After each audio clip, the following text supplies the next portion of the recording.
sur le volet SaaS pur, on était une trentaine à ce moment-là, à peine 10 dans l'équipe commerciale. Aujourd'hui, on est 100 dans l'équipe commerciale, 800 au global, donc la boîte a bien grandi depuis. Moi, je dis souvent, mon job, c'est d'être bon sur un peu 4 items. Le premier, c'est le recrutement. Le deuxième, c'est la phase d'onboarding. Ensuite, c'est dans le suivi au quotidien, comment tu les animes et comment tu les fais grandir. Et la dernière étape, c'est la rétention, et donc comment tu réussis à les faire grandir dans l'organisation. Pendant quasiment 1 an et demi, je faisais passer 3-4 entretiens par semaine, et je pense que sur les 50-60 personnes qu'on a recrutées là, dû faire passer, je pense, 250 entretiens. Bah certes, on est 800, mais on a 10% de part de marché, donc en fait, tout est encore à faire, quoi. C'est sûr, et faire 1 à 100 millions en 5 ans, c'est pas juste très bien, c'est assez impressionnant. Donc félicitations pour ça. Je sais pas si après Penny Lane, je pourrais à nouveau bosser dans une boîte early.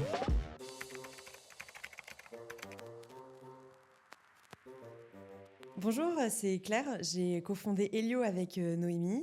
Notre mission, c'est booster la croissance des entreprises en structurant et accélérant leur fonction commerciale grâce à nos Head of Sales et nos CRO externalisés. Grâce à Elio, on a l'occasion de rencontrer les Head of Sales des plus belles startups de France et d'Europe. Du coup, on a eu l'occasion de rencontrer Valentin Noto, qu'on reçoit aujourd'hui, et qui est le Head of Sales de Penny Lane. Donc bonjour Valentin. Bonjour Claire. Donc tu as rejoint Penny Lane maintenant il y a un petit peu plus de 4 ans. Exactement. Penny Lane s'est créé en 2020, donc à maintenant plus de 5 ans, et tu as donc participé à toute cette belle phase de scale qu'a connue Penny Lane ces dernières années. Et aujourd'hui dans ce podcast, on va donc découvrir ton aventure au sein de Penny Lane, tes succès, peut-être quelques difficultés que tu as pu rencontrer, et tous les enjeux que rencontre un Head of Sales dans une société qui scale aussi vite. Donc je te propose, Valentin, de commencer par nous raconter comment est-ce que tu es arrivé chez Penny Lane, dans cette belle scale-up, à ce poste à responsabilité assez impressionnant. Parfait. Bah, écoute, merci Claire, merci de me recevoir.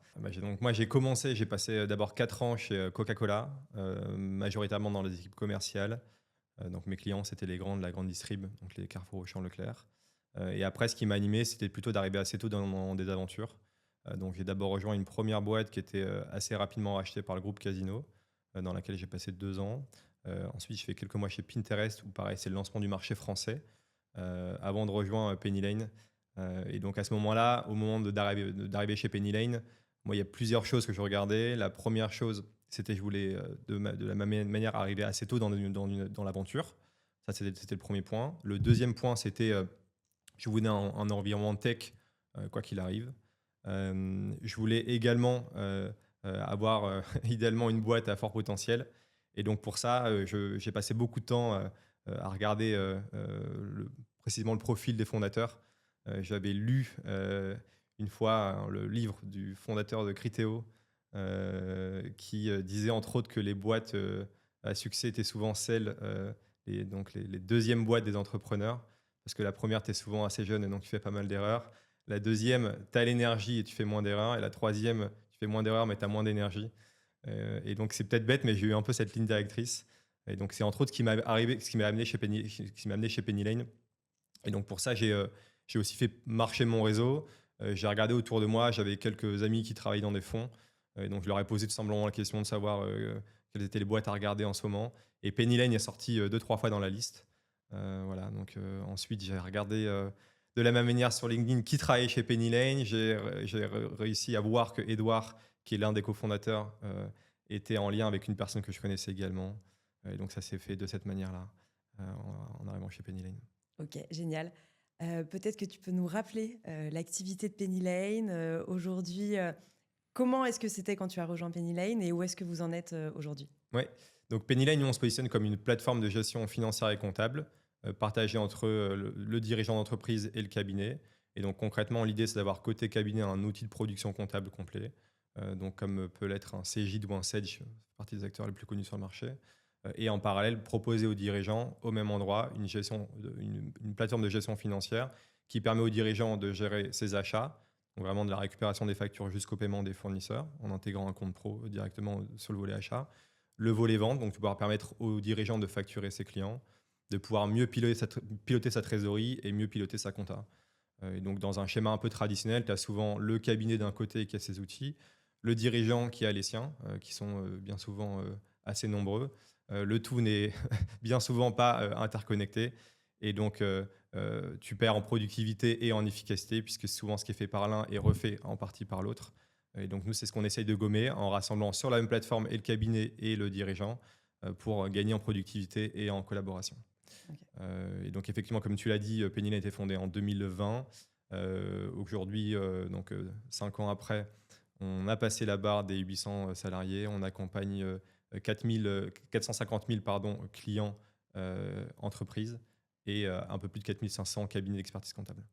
Ok, donc plus de 800 salariés. Et quand tu es arrivé, vous étiez combien? Donc à ce moment-là, on avait un peu deux volets. On avait un cabinet d'expertise comptable et un volet SaaS. L'idée du cabinet d'expertise comptable, c'était plutôt de l'utiliser comme un labo pour itérer beaucoup plus vite sur le produit. Ça n'avait pas forcément vocation à perdurer. Et donc sur le volet SaaS pur, on était une trentaine à ce moment-là. À peine 10 dans l'équipe commerciale.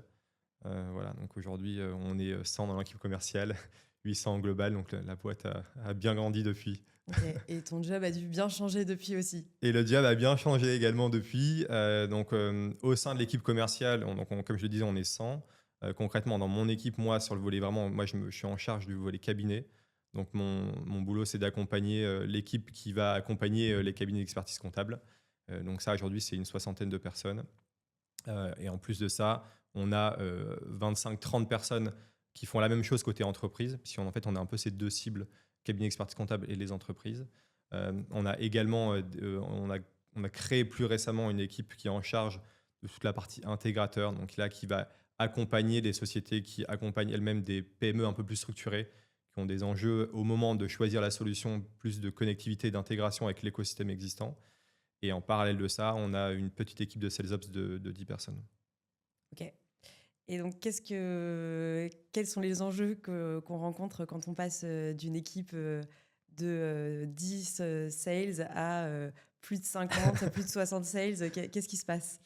Il se passe pas mal de choses. Après, ça se fait en 5 ans, hein. Ça se fait pas non plus en quelques mois. Pour moi, les deux gros enjeux, c'est des enjeux avant tout humains et d'organisation.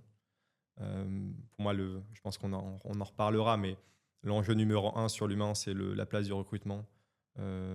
Quand on scale aussi vite, pour moi, c'est essentiel d'accorder une place centrale au recrutement, de recruter les bonnes personnes, parce que ce qui est sûr, c'est de recruter les bonnes personnes, ça te permet de gagner beaucoup de temps. Et à l'inverse, de recruter les mauvaises personnes, de toute façon, ça t'en fait perdre beaucoup. Donc on aura l'occasion, je pense, d'en reparler, mais on a mis pas mal de choses en place pour essayer de structurer et d'optimiser au maximum la partie recrutement. Donc ça, c'est le premier point. Ensuite, il y a la partie vraiment comment on arrive à faire progresser les gens en interne. Moi, c'est un de mes combats, mais de prioriser autant que possible les mobilités internes. Je trouve que dans cet écosystème, j'avais lu une étude qui disait que l'espérance de vie d'un sales en scale-up, je crois que c'est 18 mois. Et je trouve que dans cet écosystème, on minimise souvent la perte de savoir que ça représente quand on perd quelqu'un après 1 an et demi, 2 ans. Et à l'inverse, le temps que ça demande pour former une nouvelle personne et s'assurer qu'elle soit à son niveau. Donc ça, moi, mon enjeu, c'est derrière d'accompagner les personnes pour autant que possible les faire évoluer. Ça, c'est un enjeu qui est clé. Après, c'est aussi accepter, mais je me souviens d'un moment un peu dur où on commençait à voir des premières personnes partir. Pour moi, ça, c'est un point qui est important d'accepter que des personnes sont bonnes à un instant T dans une organisation et qu'elles n'ont pas forcément vocation à grandir avec l'entreprise, soit parce qu'elles ne sont pas faites pour ça, soit parce qu'elles n'aiment pas ça. Et donc, typiquement, ce passage-là, je me souviens, c'était un passage où on est passé en gros de 50 à 100 personnes. Là, tu te retrouves avec des personnes qui commencent à manager, qui n'ont pas d'expérience de management, avec des équipes qui grossissent très vite. Et donc, c'est là où tu peux être amené à avoir des premières difficultés. Donc, pour moi, c'est ça, c'est le deuxième volet, vraiment la partie comment on a réussi à faire autant que possible évoluer des personnes, soit en tant que, on parle d'ici, des contributeurs individuels ou sur plutôt le volet management. Voilà, ça c'est pour moi le deuxième gros enjeu sur la partie Ok. humain au sens large. Et donc, quels sont les secrets de recrutement chez Pennyline? Comment est-ce que vous avez fait pour mettre en place les bons process, pour être sûr de recruter les bonnes personnes? Qui intervient? Combien de temps ça prend? Comment est-ce que vous gérez ces sujets de recrutement? Alors là-dessus, ça dépend de la base de comparaison. Si il Il y a des boîtes dans lesquelles tu peux passer 6, 7, 10 entretiens. On n'est pas à ce stade. Nous, côté sales, on a 4 tours. Donc, il y a un premier tour avec le RH, le screening un peu classique. Un deuxième tour avec le manager. C'est le tour le plus long et, à mon sens, le plus structurant. C'est là où vraiment tu vas passer en revue tout le parcours de la personne pour essayer de comprendre les différentes expériences, quel était le rôle de la personne, quels ont été ses résultats, quelle était aussi la logique de transition entre chacune des expériences. C'est aussi le moment où tu vas te projeter toi en tant que manager et de savoir si tu es prêt, tu te sens prêt à travailler avec cette personne-là. Et également, c'est ton rôle en tant que manager, ça on l'oublie souvent en entretien, mais à l'inverse, de aussi projeter le candidat et de lui donner de la visibilité sur ce qu'il attend. Ça, c'est le deuxième tour. Le troisième tour, c'est une étude de cas à préparer. Donc, on l'envoie une semaine avant. Donc là, l'objectif, c'est vraiment de se projeter dans ce qui peut être ton rôle demain. Et donc, très concrètement, tu dois pitcher Penny Lane ou faire un call de découverte et un pitch comme si tu étais en salon. Et enfin, on a un dernier tour qui est la rencontre plutôt du top management, plus rencontre avec les équipes également qu'on a mis en place. Et ça, pour le coup, c'est un rendez-vous qu'on se veut en physique. Donc, on fait venir les candidats, parce qu'on recrute aujourd'hui un peu partout en France. Et donc, on fait venir les candidats à Paris. On leur paye le billet de train pour qu'ils puissent venir rencontrer le top management et l'équipe. Donc, ça, c'est en 4 tours. Et après, donc, on a mis en place pas mal de choses au fil du temps.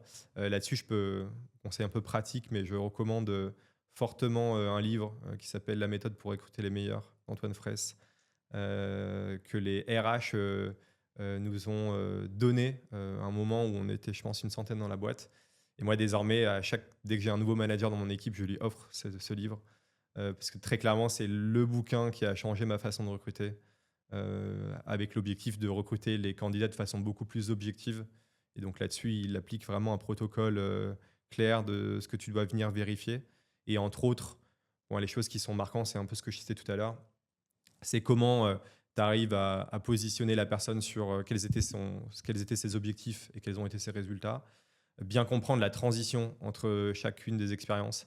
Ça, je trouve que c'est quelque chose qui est souvent négligé, de comprendre si c'est un pur hasard, si le candidat a été soit passif, soit actif dans sa démarche. Ça en dit long souvent sur le candidat.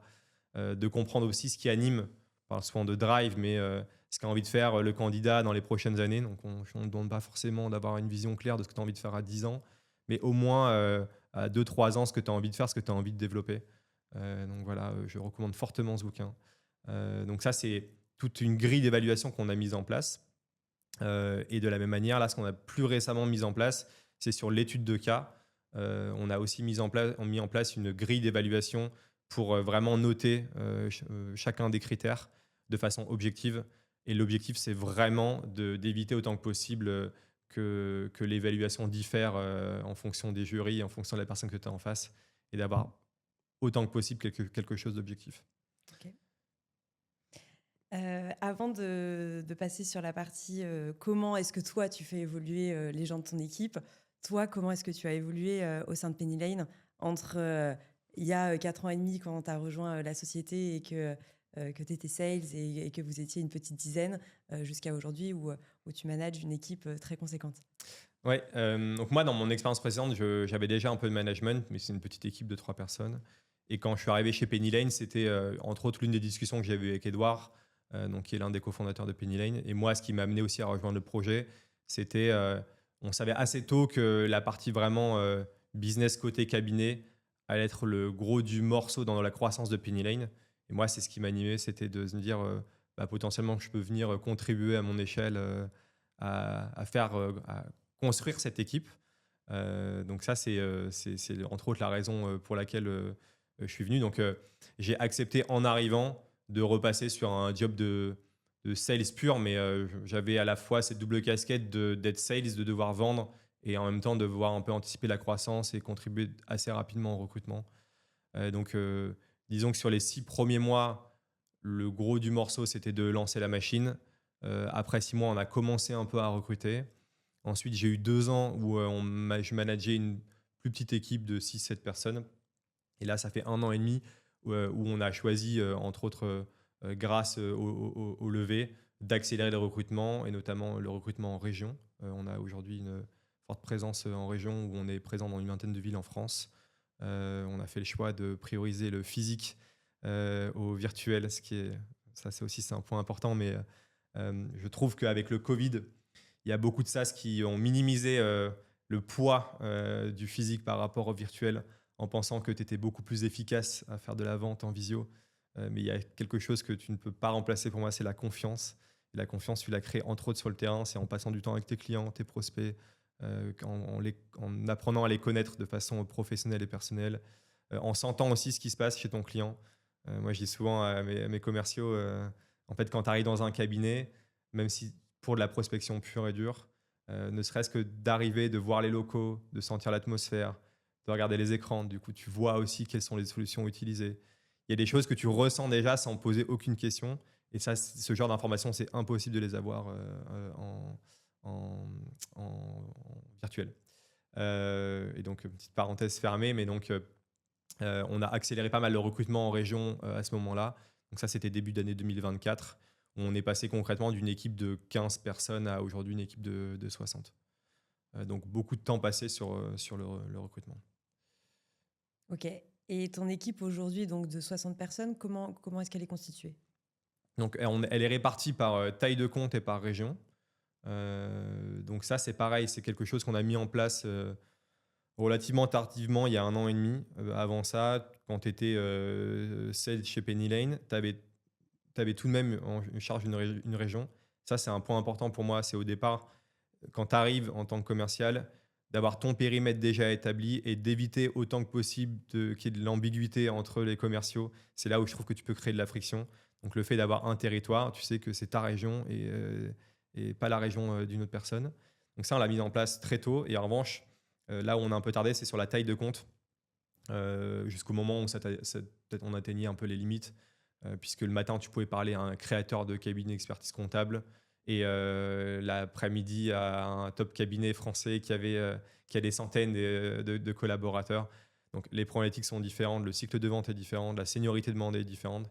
Donc là, on s'est dit que c'était le bon moment pour nous de faire ce split par taille de compte. Donc aujourd'hui, on a 3 équipes donc sur les petits comptes, moyens comptes et grands comptes. Donc pour donner un ordre d'idée, sur les petits comptes aujourd'hui, c'est une équipe de 8 personnes. Sur l'équipe des médiums, c'est une trentaine de personnes. Et sur les grands comptes, c'est une équipe de 6-7 personnes. Et en parallèle de ça, on a mis en place assez récemment une équipe de BDR de prospection, puisqu'on a eu le luxe pendant pas mal de temps de vivre majoritairement de l'entrant, de l'inbound. Et ça, c'est un luxe, vraiment.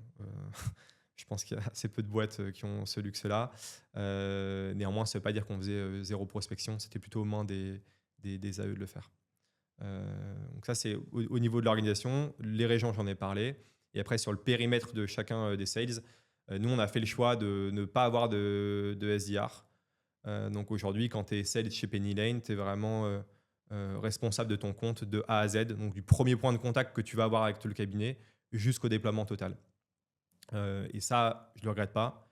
Pour le coup, je pense que sur un petit marché, pareil, je trouve qu'il y a encore quelques années dans l'environnement du SaaS, toutes les boîtes ont un peu copié des modèles américains, entre autres, où c'était la norme d'avoir des SDR, des AE et derrière des CSM pour gérer l'accompagnement du compte, sans vraiment se poser la question de la taille de ton marché, de la pertinence, de ta rentabilité. Et ça fait quand même quelques années où c'est un peu moins la fête désormais sur les levées. Et donc, les boîtes commencent à serrer la vis et se poser les vraies questions. Et je trouve qu'on a eu aussi cette chance-là, nous, de grandir à ce moment-là où on a commencé à lever de façon significative au moment où c'est quand même plus complexe de lever. Et donc, un peu plus challengé aussi par les fonds qui nous accompagnent. Mais en tout cas, aujourd'hui, oui, nous, un sales chez Penny Lane, il est responsable de A à Z de la prospection jusqu'au déploiement total du client. Ok. On va revenir sur un point assez intéressant et qui, en effet, vous différencie par rapport à un certain nombre de SaaS. Le fait de devoir gérer du jour au lendemain des commerciaux terrain. Oui. Quels ont été les enjeux que tu as rencontrés en termes de management? Parce qu'il y a le fait que vous ayez commencé à vous développer en région. Donc déjà, il y a une équipe qui n'est plus sur place. En plus de ça, un commercial terrain versus des commerciaux qui sont au téléphone, au bureau. Qu'est-ce que tu as dû mettre en place? Quels sont les enjeux que tu as rencontrés à ce moment-là? Ouais, donc moi, enfin, ce que j'ai oublié de dire, c'est que depuis le départ, on avait des AE qui étaient déjà en région. Donc on avait ce mix où tu étais en charge d'une région, mais la région qui était dans ton scope, tu pouvais la gérer soit depuis Paris avec des déplacements plus ou moins fréquents, soit depuis chez toi. Et on s'est rapidement rendu compte que c'était quand même plus efficace d'être sur place. Donc c'est un peu ce qui a amené à l'accélération du recrutement en région. Ensuite, on s'est beaucoup inspiré de Doctolib, qui a fait ça avec les médecins. Donc là-dessus, entre autres, moi, personnellement, j'ai pas mal discuté avec Arthur Thirion, qui a connu l'expérience d'Octo. Alors, je faisais partie des premiers sales jusqu'à, je crois qu'ils étaient quasiment 1000 sales au moment où il est parti, si je dis pas de bêtises. Donc, il a connu ce développement et le développement aussi au local. Donc, c'est entre autres ce qui a amené à accélérer le développement. Et après, dans les décisions structurantes, je dirais que déjà, sur le recrutement, c'est quand même, en fonction des zones, c'est plus ou moins complexe. C'est plus complexe de trouver quelqu'un à Metz qu'à Lyon, par exemple. Donc ça, c'est accepter de prendre le temps de recruter. Là encore, on pourrait se dire, et parfois c'était tentant de se dire, on a un candidat, on le sent moyennement, mais on a besoin de quelqu'un sur la zone. Est-ce qu'on y va, est-ce qu'on n'y va pas? Pour le moment, et moi j'y tiens vraiment, c'est de garder un bon niveau d'exigence. Donc ça, pour moi, c'est la partie recrutement. Après, sur la partie onboarding, ce qu'on a mis en place, c'est quand tu arrives dans la boîte, tu as grosso modo le premier mois, tu le passes avec les personnes au bureau. Donc ça aussi, maintenant, on est bien rodé sur la partie onboarding, où la première semaine, elle est dédiée à l'onboarding boîte. Donc ça, c'est quand tu arrives chez Penny Lane, tu as une semaine où on te prend par la main et chacun des départements vient se présenter. C'est quasiment le même programme depuis 4 ans. Donc entre autres, il y a Arthur, notre CEO, qui fait sa partie vision pendant 3 heures tous les mois depuis 4 ans. Ça, pour moi, c'est important parce que ça permet aux nouveaux arrivants de bien comprendre l'organisation de la boîte. Ensuite, pour du coup tous nos commerciaux, dont nos commerciaux en région, on a mis en place une Sales Academy qui a bien évolué au fil du temps. Au début, qui était plutôt assez légère, avec quelques sessions. Désormais, qui est quand même bien plus robuste. Et l'objectif, c'est que tu termines ce mois d'onboarding avec la perspective de pouvoir commencer à mener tes premiers rendez-vous de qualification et de démo de façon autonome. Et donc pour ça, je ne sais pas en quelle mesure on rentre dans le détail maintenant, mais pareil, on a mis beaucoup de choses en place. Pour moi, ce qui est important, je parle souvent des gros cailloux avant les petits cailloux. Donc déjà, de comprendre les fondamentaux avant d'aller dans du très technique sur le produit. Donc pour nous, concrètement, c'est aujourd'hui, c'est quoi un cabinet? Quels sont ses enjeux? Quel est le quotidien d'un collaborateur, d'un associé de cabinet? Ça veut dire quoi la compta au global? C'est quoi un peu les grosses briques avant de rentrer dans du fonctionnel? Donc là-dessus, notamment, moi, ce que j'incite à faire pour les équipes, c'est d'aller assez tôt dans les cabinets et donc de faire des vie-ma-vie dans les cabinets. Donc ça, j'en impose un dans un cabinet plutôt moderne, donc qui est ça le cabinet idéal qu'on aimerait tous avoir en tant que sales. Et à l'inverse, le cabinet très traditionnel qui est beaucoup plus représentatif de la vérité, où là, tel qu'on peut l'imaginer sans même connaître les cabinets, mais c'est beaucoup plus traditionnel, des collaborateurs qui sont là depuis de nombreuses années pour faire de la saisie comptable, beaucoup de papiers dans le cabinet. Ah, tu connais un peu ça. Et donc ça, pour le coup, c'est un accélérateur pour moi de monter en compétences. Donc ça, c'est intégré dans leurs premiers mois. Et après, les points importants, notamment pour gérer cette différence entre le remote et le présentiel, c'est aussi pour moi la communication écrite, de se forcer à écrire un maximum de choses. Ça, c'était compliqué au début, notamment en culture de commerciaux où on n'est pas très bon sur le sujet. Et donc, c'est écrire et documenter aussi les choses. Ça, on a passé beaucoup, beaucoup de temps et j'en crois. Et c'est peut-être quelque chose qu'on a fait un peu tardivement, de documenter toute cette phase d'onboarding où on avait des sessions qui étaient animées par des personnes, mais derrière toi, tu pouvais pas forcément retrouver le contenu ou c'était pas structuré de la bonne manière pour te permettre de te repencher sur le sujet. Et donc ça, là-dessus, moi, j'encourage tout le monde, toutes les boîtes qui scalent assez vite, à documenter un maximum de choses parce que ça te fait gagner un temps assez précieux sur l'onboarding des nouveaux arrivants. Complètement. Ok. Et donc maintenant, si on arrive à la phase de Career Pass, Comment est-ce que tu t'assures d'avoir une bonne rétention auprès de tes sales? Qu'est-ce que tu as mis en place pour garder tes meilleurs sales? Pas cette chose. Non, c'est très clairement. Moi, je dis souvent, mon job, c'est d'être bon sur un peu quatre items. Le premier, c'est le recrutement. Le deuxième, c'est la phase d'onboarding. Donc, comment tu t'assures que les gens montent en compétences rapidement. Ensuite, c'est dans le suivi au quotidien, comment tu les animes et comment tu les fais grandir. Et la dernière étape, c'est la rétention. Et donc, comment tu réussis à les faire grandir dans l'organisation. Euh, la phase de scale il fait que en fait, le sujet de rétention, il arrive un peu tardivement puisque tout est assez nouveau. Je crois, pour moi, aujourd'hui, les gens sont en moyenne dans mon équipe depuis 1 an et demi, 2 ans. Donc, c'est encore récent. Donc, ce n'est pas forcément des sujets qui se posent. Donc, raison pour laquelle on a, je pense, pris un peu de retard. Mais néanmoins, je pense que c'est le bon moment maintenant de le faire. Mais avant ça, pour moi, tu as le sujet du suivi de l'accompagnement au quotidien. Et donc ça, pour moi, c'est notre enjeu en tant que manager de réussir à faire apprendre aux commerciaux. Et donc parmi les choses qu'on a mises en place, on a tous les vendredi matin 9h, depuis 4 ans, on a une session de coaching collectif. Et donc c'est pareil, qui s'est un peu structuré au fil du temps. Au départ, c'était un peu improvisé. On a un format qu'on adore qui s'appelle les questions mitraillettes. Et donc, tout le monde est dans la salle, enfin, tout le monde est connecté en visio ou dans la salle, peu importe. Et moi, je te pose une question claire sur laquelle souvent je me suis fait piéger par un client cette semaine. Toi, tu réponds. À la fin, on répond, on juge de façon bienveillante est-ce que la personne a bien répondu, moyennement répondu ou pas très bien répondu. Et ensuite, à toi de passer la balle à quelqu'un d'autre. Et ça, c'est des choses qui sont simples à mettre en place, qui demandent franchement zéro organisation. Et des- typiquement le genre de session qui fonctionne bien parce que tu t'en retires forcément quelque chose. Donc on a ce format-là qui fonctionne bien. Et petit à petit, on s'est un peu structuré où maintenant, on a des jeux de rôle par petits groupes. On a des personnes de l'équipe produit qui viennent aussi nous présenter la roadmap. On a des points spécifiques sur la concurrence pour savoir précisément un peu mieux orienter notre discours. Donc ça, c'est une session obligatoire le vendredi matin, tous les vendredis, qui fonctionne bien. Après, naturellement aussi, les managers, eux, font beaucoup d'écoute de call. Donc là-dessus, on a des bons outils. On utilise pas mal Mojo, qu'on a un peu sous-exploité pendant pas mal de temps et qu'on commence à bien utiliser. Je dis sous-exploité parce que on l'a longtemps utilisé pour les nouveaux arrivants, où concrètement, ça te permettait juste de réécouter des calls de commerciaux, mais sans vraiment savoir si c'était des bons calls, des calls moyens. Et là, depuis peu, on l'utilise plus pour du coaching. Donc, où on a des grilles d'évaluation où le manager va pouvoir noter les calls sur différents critères. Et ça te permet, toi, en tant que sales, de voir précisément sur des critères qui restent les mêmes, comment tu as pu évoluer sur les X derniers mois.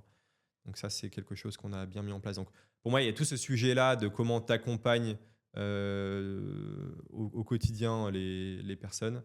Et après, effectivement, il y a le sujet du Career Pass, où aujourd'hui, on a un V1 de Career Pass qui est objectivement pas l'un des grands, enfin, ce qui fait pas partie des grands succès de l'équipe pour le moment. Je dis pas succès parce qu'il existe, mais il n'est pas aujourd'hui utilisé au quotidien, chaque semaine, chaque mois, et par les AE et par les managers. Et donc moi, c'est un peu là mon défi des 6 prochains mois, de pouvoir mettre en place quelque chose qui te permette, quand tu arrives chez Penny Lane, de te dire, en fait, la trajectoire que j'ai envie de suivre, c'est la suivante. Et donc, si je veux être là dans X années, je sais que je dois bosser en priorité telle et telle chose. Donc, ça fait partie des sujets sur lesquels on travaille pas mal en ce moment. Et sur le sujet des incentives, qui sont Oui, un gros sujet oui.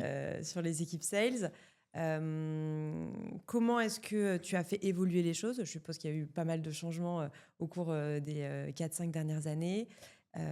Qu'est-ce que qu'est-ce que tu as fait des erreurs là-dessus? Et aujourd'hui, quels sont tes succès aussi sur ce sujet?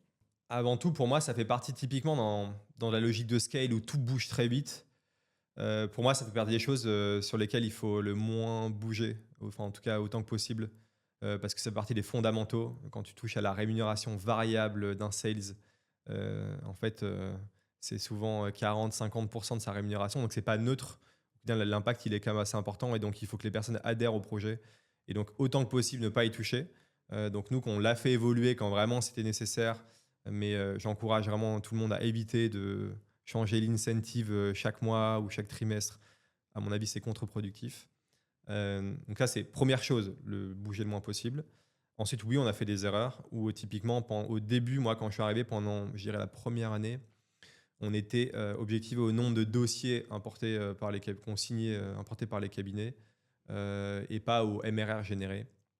Et donc, on avait un désalignement par rapport à l'objectif de la boîte, où très concrètement, quand tu scales, tu veux rentrer du MRR, où nous, on rentrait des dossiers. Et bon, je passe un peu les détails techniques, mais le prix n'était pas le même d'un dossier à l'autre. Et donc, on s'est rendu compte en fait assez rapidement qu'on avait certes beaucoup de dossiers, mais beaucoup de petits dossiers. Donc, à la fois peu générateurs de revenus et souvent côté cabinet, les dossiers sur lesquels les comptables travaillent le moins. Et donc, moins d'utilisation de la solution.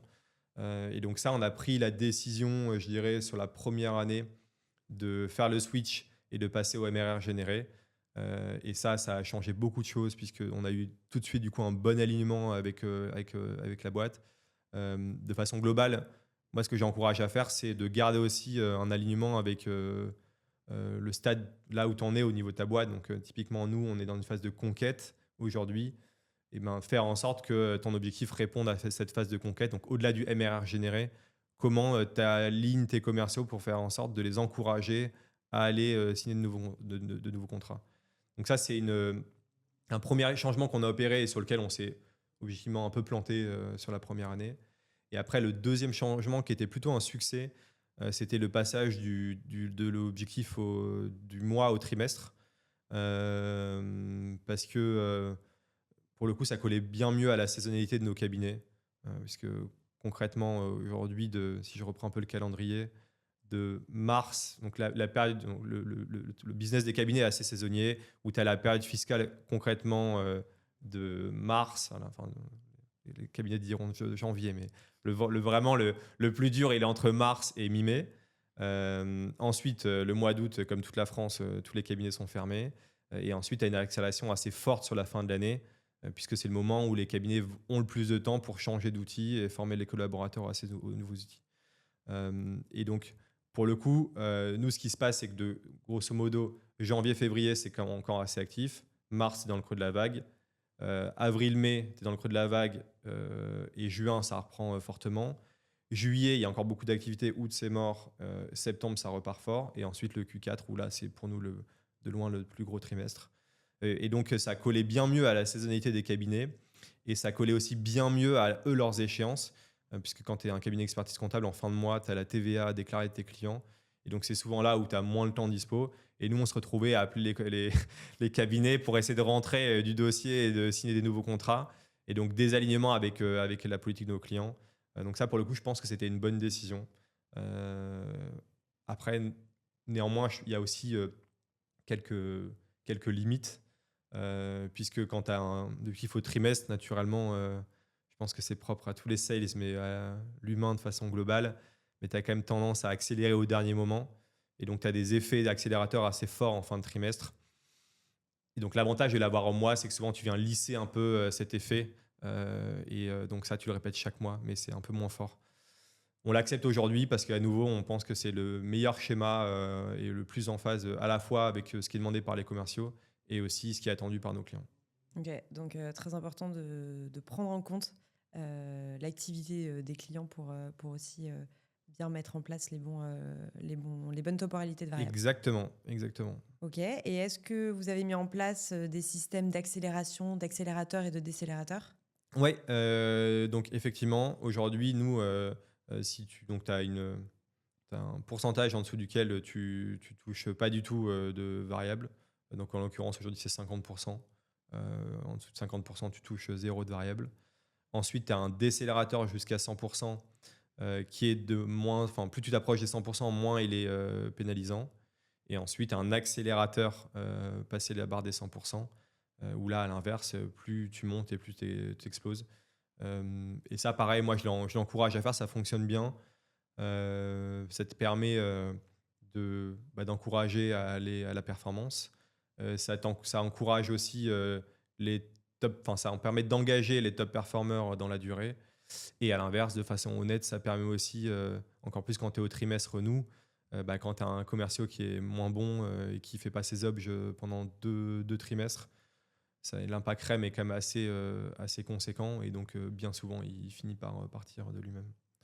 Ce qui, objectivement, je pense, pour moi, c'est un des points, mais ça ne nous est quasiment pas arrivé aujourd'hui, pour le coup. Ok. Et là aussi, on a aujourd'hui, nous, une politique. Après, on rentre dans le grand débat où certaines boîtes te diront non, mais en fait, les commerciaux ne doivent pas faire 100%. Nous, depuis le début, on est plutôt de l'équipe à se dire, en fait, si le travail est bien fait, si les efforts sont faits, l'objectif, c'est qu'à la fin, tu sois proche de tes 100%. Donc, on ne vise pas à 80 pour moins payer les commerciaux avec des packages qui sont attractifs sur le papier. Nous, on préfère avoir un package peut-être un peu moins attractif au départ. Mais notre engagement, c'est de se dire, si tu fais bien le boulot et si tu mets les efforts nécessaires, alors l'idée, c'est que tu touches au moins 100%. Ok. Et donc, durant ces 5 années, tu parlais de MRR tout à l'heure, Penny Lane, son ARR entre 2020 et 2025. Oui, ça a bien grossi. Moi, quand je suis arrivé la première année, en gros, je suis arrivé pour le premier million d'ARR. La deuxième année, on est passé à 8. La troisième année, on est passé à 25. La quatrième année, on est passé à 60. Et là, si on bosse bien, il y a encore le S2, mais on devrait finir aux alentours de 100-110 millions d'ARR. Ok. Après, encore une fois, donc c'est très bien, c'est très bien, mais après, il y a encore beaucoup de choses à faire. Et moi, entre autres, c'est l'une des choses qui m'anime encore aujourd'hui, 4 ans après. Je mesure le luxe que c'est d'être dans une boîte dans laquelle, donc aujourd'hui, on va finir l'année après à 100 millions d'ARR. Et pour autant, on a à peine 10% de part de marché en France. Et ça, c'est assez précieux. Parce que bien souvent, dans cet écosystème, je trouve que tu es souvent confronté à un plafond de verre qui t'oblige à trouver des relais de croissance, bien souvent à l'étranger. Aller à l'étranger, c'est quand même autre chose. Il y a beaucoup de boîtes qui se sont plantées en allant à l'étranger. Et donc, nous, on a cette chance de pouvoir. Je dis souvent aux candidats qu'on rencontre aujourd'hui, certes, on est 800, mais on a 10% de part de marché. Donc, en fait, tout est encore à faire, quoi. Et ça, c'est un luxe. C'est sûr. Et faire 1 à 100 millions en 5 ans, c'est pas juste très bien, c'est assez impressionnant. Donc, félicitations pour ça. Ça en inspirera, je pense, beaucoup. Tu parles de l'internationalisation. Est-ce que c'est quelque chose, vous, justement, sur votre créneau qui pourrait nécessiter peut-être quelques ajustements produits? Est-ce que c'est quelque chose auquel vous pensez aujourd'hui ou vous avez encore une très grande profondeur de marché en France et vous faites le choix pour l'instant de continuer en France? On commence à regarder ce qui se passe ailleurs. Après, très clairement, le gros focus, ça reste la France. Parce que comme je l'ai dit à nouveau, il y a encore beaucoup de choses à faire. Et on a ce luxe de pouvoir se le permettre. Donc, ce qui est sûr, c'est que quand tu commences à aller ouvrir notre marché, ça génère nécessairement un peu de défocus, puisque tu dois avoir, comme tu le disais, des équipes dédiées, un produit aussi dédié. Et donc, c'est presque 2 organisations qui vivent en parallèle. Et donc, pour l'instant, on veut continuer à mettre un maximum de focus. Après, l'objectif de Penny Lane, et c'est ce qui anime les 7 cofondateurs, puisqu'on n'a pas parlé, mais ils sont 7 à l'origine de Penny Lane, c'est entre autres d'avoir un projet européen. On s'est beaucoup inspiré de boîtes qui ont réussi à faire ça à l'étranger. Un QuickBooks qui a réussi à faire ça aux États-Unis, un Xero qui a réussi à faire ça aussi en Asie-Pacifique. Donc, charge à nous d'être bons pour demain. Faire ça en Europe. Mais à nouveau, il y a encore beaucoup de choses à faire. Il y a beaucoup de choses à faire en France. Ok. Et pour aller chercher un petit peu de croustillant, ça a été quoi ton plus gros échec? Toi, au cours des 5 dernières années, la chose où vraiment tu te dis j'ai échoué, mais t'en es ressorti plus fort. La question, elle est difficile parce que objectivement, on a eu assez peu d'échecs chez Penny Lane. Et je le dis en toute humilité, mais et moi, je dis souvent que c'est... je ne sais pas si après Penny Lane, je pourrais à nouveau bosser dans une boîte early. Parce que là, depuis 5 ans, toutes les planètes sont alignées. Globalement, on a une bonne équipe, on a une vision, on a un état d'esprit qui est sain, on a un bon produit. Et donc, je me dis naturellement, si demain je m'orientais dans une nouvelle expérience early, il y a quand même de fortes chances que je sois in fine un peu déçu. Donc, objectivement, on a eu assez peu d'échecs, de gros échecs en tout cas marquants. Après, oui, les échecs, il y en a eu quelques-uns. Et pour moi, à nouveau, mais ce type d'aventure, c'est avant tout une histoire d'hommes et de femmes. Et donc, pour moi, c'est people avant tout. Et donc, c'est des erreurs de recrutement qu'on a pu faire. On a fait assez peu d'erreurs, mais globalement, parfois, justement, où au départ, on se disait, bon, bah, ok, on a quelques doutes, mais bon, allons-y, on a besoin de personnes. Ça, on l'a fait une ou deux fois, et concrètement, on a pu voir qu'à chaque fois, quand il y a des doutes, il n'y a pas de doute. Tout le monde le sait, mais ça, ensuite, il faut l'appliquer. Et donc ça a été un des échecs. Et après, ça a été aussi de la même manière de ne pas toujours réussir à faire évoluer les personnes en interne aussi vite. Je pense à une personne là, Antoine, qui nous écoute, qui va peut-être nous écouter. Mais typiquement, Antoine, je pense que c'était un sales qui aurait été très bon manager et qui a partagé son envie de manager, sauf qu'à ce moment-là, on n'avait pas forcément besoin de manager. Et je pense que c'était mon erreur de ne pas réussir à le garder 6 mois de plus en disant t'inquiète pas, fais-nous confiance, presque signer un pacte d'engagement. Et voilà, il a fini par partir, alors que je reste persuadé qu'aujourd'hui, ça aurait été un excellent manager. Mais il est chez Uber et il fait le plus grand bonheur de Uber, j'en suis sûr. Comme quoi, dans la vie, tout est une question de timing. Et en parlant de timing, il me semble que toi, à quelque chose près, tu ne pouvais ne jamais rejoindre Penny Lane. Raconte-nous un petit Ouais, peu. effectivement. J'ai eu un process assez accéléré en arrivant chez Penny Lane, parce qu'on a fait le process en 6 jours. Ok. Et donc, ce que j'ai pas raconté en intro, c'est que à la sortie de Pinterest, je voyais un peu deux opportunités possibles. La première, c'était d'être dans une boîte connue et reconnue pour son excellence commerciale, donc d'être dans une vraie école de vente. Laquelle? Et donc, ça, pour moi, la boîte que je visais, c'était Salesforce. Pour moi, qui était vision américaine, robuste, bien établie, très bonne école de vente. Et donc, ça me permettait d'être bien meilleur sales et en plus, accessoirement, de gagner pas mal d'argent, ce qui était aussi un critère pour moi à ce moment-là. Et la deuxième possibilité, c'était à l'inverse de prendre beaucoup plus de risques, d'arriver assez tôt dans une aventure avec des compromis en matière de salaire, mais avec la perspective de vivre une aventure sur plusieurs années. Et donc, pour la petite histoire, j'ai passé, je crois, 9 entretiens chez Salesforce. Je pense que, objectivement, j'ai mis beaucoup, beaucoup d'énergie pour être dans cette boîte. Euh, j'ai contacté beaucoup de RH sur LinkedIn, beaucoup de managers. Je pense que j'ai taffé mes entretiens comme jamais. Et bon, pour une histoire un peu obscure, ça l'a pas fait ça l'a pas fait au dernier tour. Et à ce moment-là, on s'était déjà parlé donc avec Edouard de Penny Lane. Le premier échange que j'ai eu avec Edouard, c'était en décembre 2020. Il m'avait dit à ce moment-là, il n'y a pas d'opportunité, mais rappelons-nous, je pense qu'il y aura peut-être quelque chose sur la partie cabinet.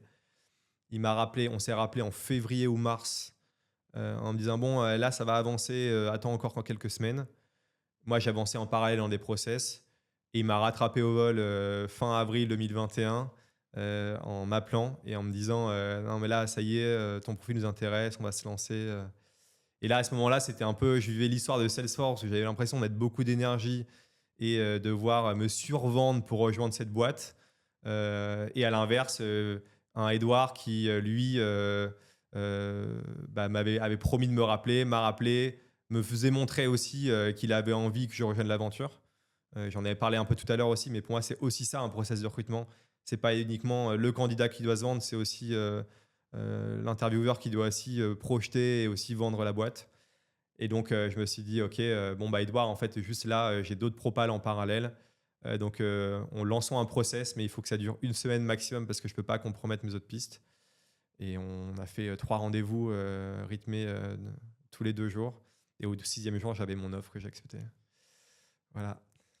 Ce qui serait plus possible aujourd'hui chez Penny Lane de faire un process en 6 jours.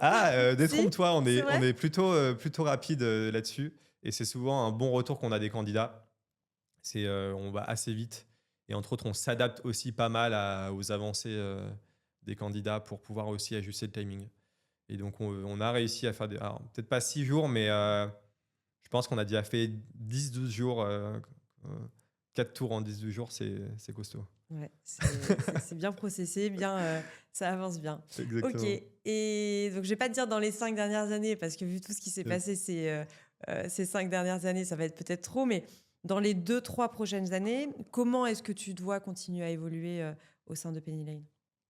Moi, de mon côté, Oui, et puis Penny Lane au global, mais enfin, au moins ton équipe, ça va être quoi, tes enjeux de demain? euh, bah, pour moi, donc l'enjeu, c'est de continuer, comme je le disais, à avoir le même niveau d'exigence.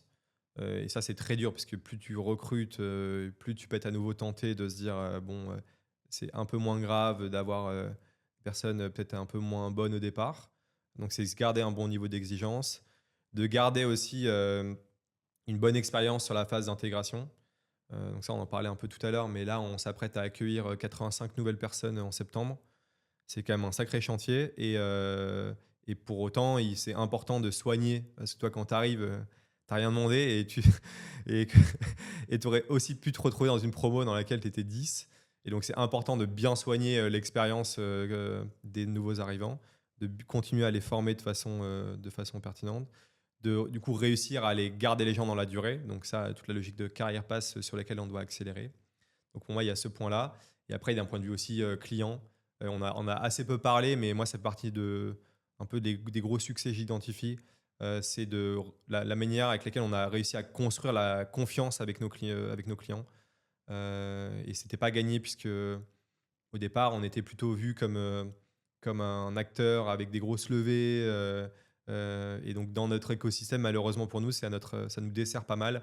Mais il y a beaucoup d'éditeurs qui se sont fait racheter par des fonds de private equity qui ensuite, avec des augmentations souvent de prix assez massives.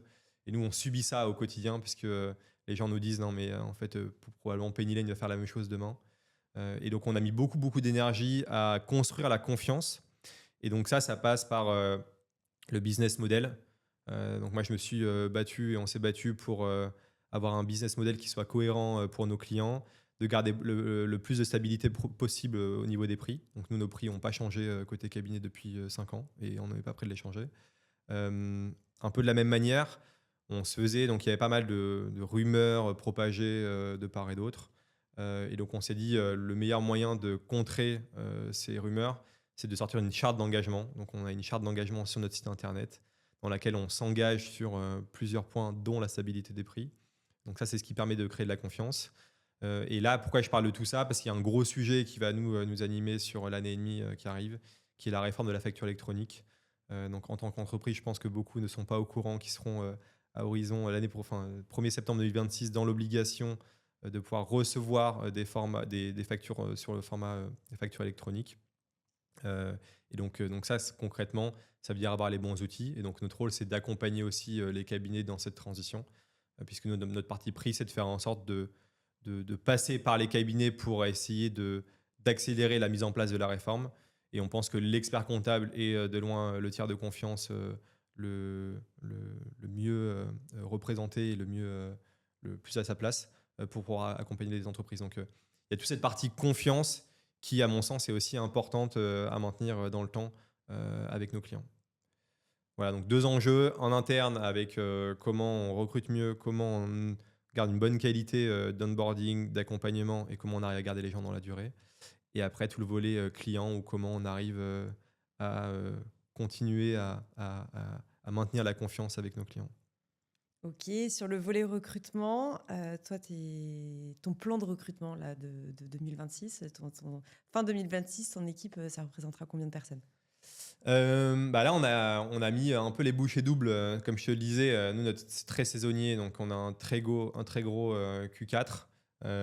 Et donc, pour le coup, c'est plutôt bien de recruter avant ça et d'être prêt pour Q4. Donc, on a mis beaucoup, beaucoup d'énergie à recruter.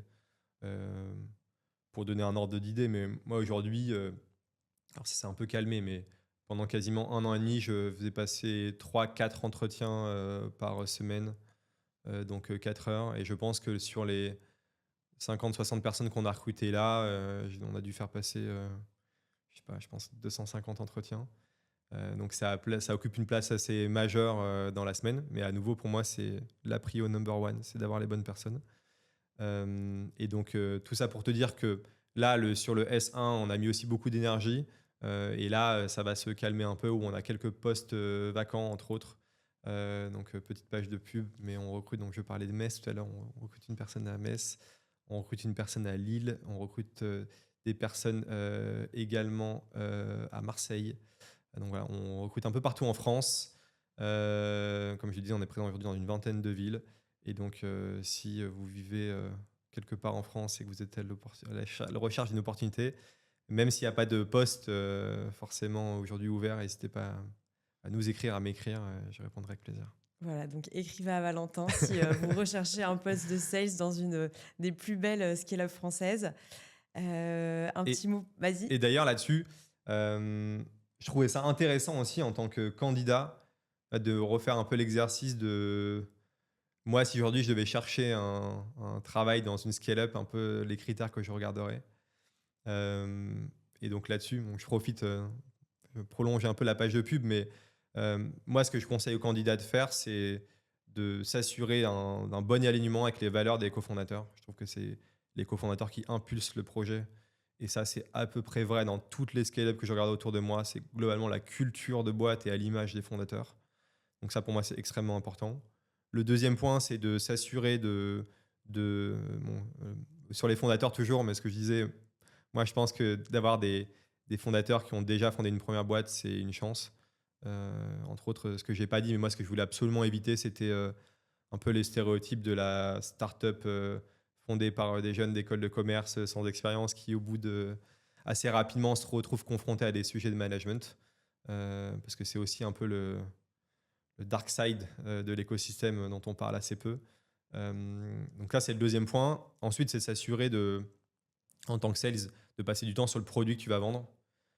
Ça, c'est aussi assez souvent négligé, mais est-ce que toi, tu t'y retrouves dans ton produit? Est-ce que c'est un bon produit? C'est pareil, moi, je mesure le luxe que c'est de vendre un bon produit. Aujourd'hui, quand tu es sales chez Penny Lane et que tu vends ton produit à un cabinet, tu sais que ça va bien se passer et donc tu es beaucoup plus convaincant. De passer du temps aussi de savoir à qui tu vas le vendre, ton produit, tes clients. Ça, c'est pareil, c'est des questions qui sont assez peu posées par les candidats et pour moi, c'est extrêmement important. En fait, c'est est-ce que toi, tu te retrouves dans le profil des cabinets. Et donc, moi, je sais qu'aujourd'hui, ce que j'adore dans les experts comptables, c'est que c'est des profils qui sont carrés, qui sont réactifs, c'est des chefs d'entreprise. Et donc, avant, je travaillais dans la pub et typiquement, le mode opératoire des agents, c'est totalement différent. C'est beaucoup moins carré. On t'envoie des briefs à 20h pour un tour de main le lendemain à 9h. Et donc, moi, je me retrouvais un peu moins là-dedans. Je me retrouve plus avec mes experts comptables. Donc, ça aussi, c'est un point qui est important. Et après, le dernier point, notamment sur le SaaS, je trouve que c'est aussi important. Moi, pareil, j'ai réalisé ça en arrivant chez Penny Lane. Mais c'est le luxe de travailler sur un produit qui est le cœur du réacteur de ton client. Aujourd'hui, nous, les cabinets, ils passent 10 heures par jour sur l'outil de production comptable. Et donc, ce qui fait que toi, quand tu parles de l'outil de production comptable, tu es la prio numéro 1 du cabinet parce que c'est le nerf de la guerre. Et ça, je trouve que ça fait la différence par rapport à vendre un énième SaaS qui sera bien souvent coupé à la moindre restriction budgétaire. Voilà, c'est un peu les quelques conseils que je pourrais donner aux candidats qui regarderaient soit des postes chez Penny Lane, même ailleurs dans des scale-up. Ok, merci beaucoup Valentin pour tes précieux conseils. Félicitations pour ce beau parcours qui en inspirera plus d'un, j'en suis sûre. Merci. Et c'était un plaisir de te recevoir dans ce podcast. Merci Claire, il reste encore beaucoup de choses à faire. Oui, mais tu réussiras avec grand succès, j'en suis certaine. Merci beaucoup. Merci Claire pour ton accueil.